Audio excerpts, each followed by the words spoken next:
Hello listener, मेरा नाम है निधि और आप सुन रहे हैं माया यक्ष की चैप्टर 3। कहते हैं मोहब्बत अगर किसी इंसान से हो तो वो आपको आबाद या बर्बाद दोनों ही कर सकती है। लेकिन क्या हो जब आपको एक ऐसी शख्सियत से प्यार हो जाए जो इंसानी दुनिया से हो ही ना, तो फिर ये मोहब्बत आपको आबाद करेगी या बर्बाद, ये तो आने वाला वक्त ही तय करने वाला था। माया नहीं जानती थी कि आगे आने वाले समय कैसी करवट लेने वाला है। वो तो बस अब कैसे भी करके यक्ष से अपना पीछा छुड़ाना चाहती थी। और जाहिर सी बात थी, किसी भी आम इंसान के लिए यक्ष जैसे किसी जीव पर भरोसा करना बेवकूफी ही होगा कि इसलिए माया यक्ष के घर से भाग निकली।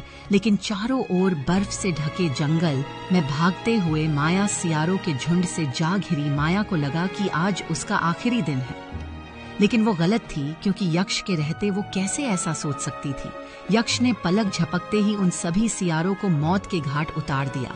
यक्ष ने उन सभी सियारों को कुछ इस तरह से मारा था कि उन सभी सियारों के शरीर के टुकड़े अलग अलग होकर बर्फ पर बिखरे हुए थे, जिसे देख माया की आंखें डर की वजह से गहरी हो गई और फिर उसके शरीर ने हरकत करना बंद कर दिया और अगले ही पल माया एक बार फिर बेहोशी में जा चुकी थी।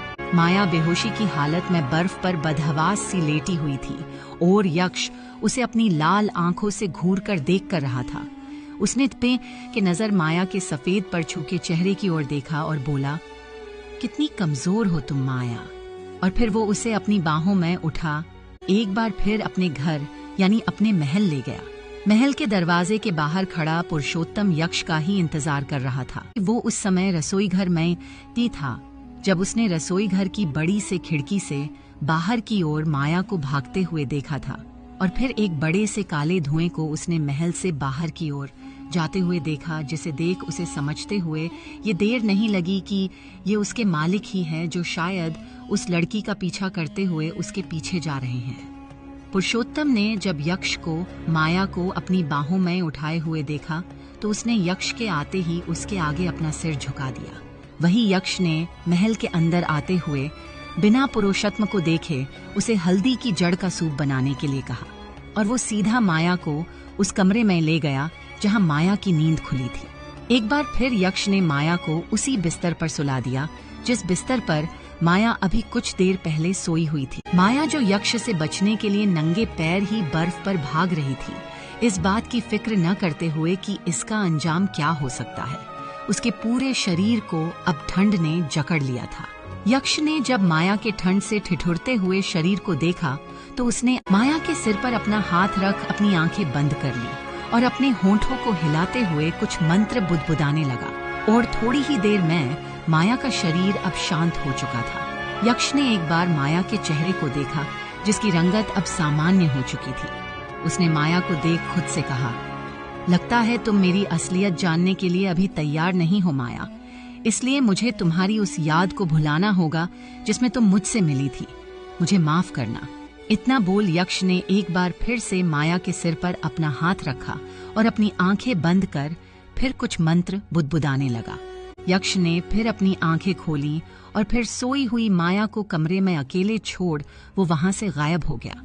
थोड़ी देर बाद माया की नींद खुली और खुद को अनजान जगह पर देख वो डर गई।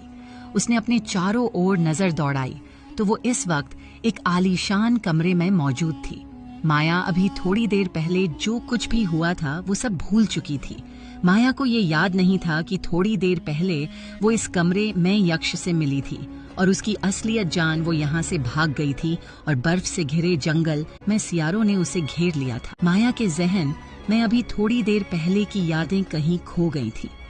माया खुद से ही बोली, मैं यहाँ क्या कर रही हूँ? ये कौन सी जगह है? अभी वो ये सब सोच ही रही थी कि तभी पुरुषोत्तम अपने हाथ एक थाली और उस पर एक बड़ी सी कटोरी को उसमें रख कमरे के अंदर दाखिल हुआ। और जैसे ही माया की नजर पुरुषोत्तम पर पड़ी, उसकी एक चीख निकल गई। पुरुषोत्तम देखने में थोड़ा अजीब था, जिसकी वजह थी उसका अश्व पुरुष होना। उसके चेहरे पर बाल एक सामान्य पुरुष के बालों के जायदाने थे और उसके शरीर की त्वचा भी थोड़ी सख्त थी। वो भले ही इस वक्त एक आम इंसान के रूप में माया के सामने आया हो, लेकिन वो देखने में सामान्य इंसान से थोड़ा अलग ही था। माया की ये चीख यक्ष के कानों में भी पड़ी। लेकिन वो माया के सामने नहीं आ सकता था। इसलिए उसने के बाद फिर से एक धुएं का रूप लिया और माया के कमरे की खिड़की के बाहर से अंदर का नजारा देखने लगा।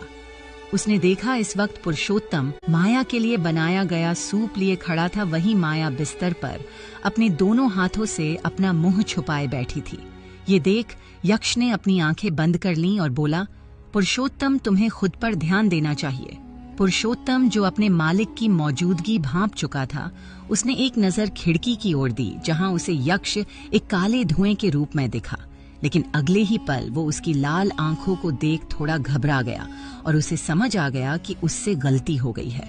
उसे जल्दी से अपने हाथों में पकड़ी थाली को टेबल पर रखा और माया से बोला, अरे बीबी जी, आप मुझसे डरिए मत। वो क्या है ना, ठंड थोड़ी ज्यादा है ना, तो मैं काफी दिनों से नहाया नहीं हूँ, न ही अपने बाल काटे हैं, इसलिए आपको मैं थोड़ा अजीब लग रहा हूँ। आप ये गर्म गर्म हल्दी की जड़ का सूप पी लीजिए, आपकी चोट पर आराम आ जाएगा। अच्छा बीवी जी, मैं चलता हूँ। इतना बोल वो कमरे से चला गया। वहीं माया अपने चेहरे से अपना हाथ हटाते हुए जाते हुए पुरुषोत्तम को रोकना चाहती थी, लेकिन तब तक पुरुषोत्तम कमरा बंद कर वहां से जा चुका था।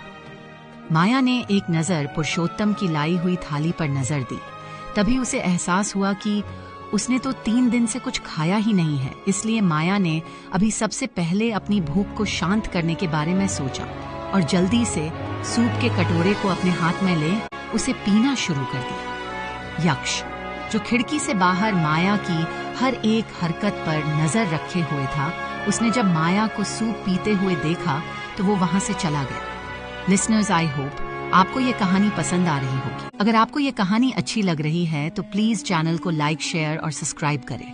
Thank you.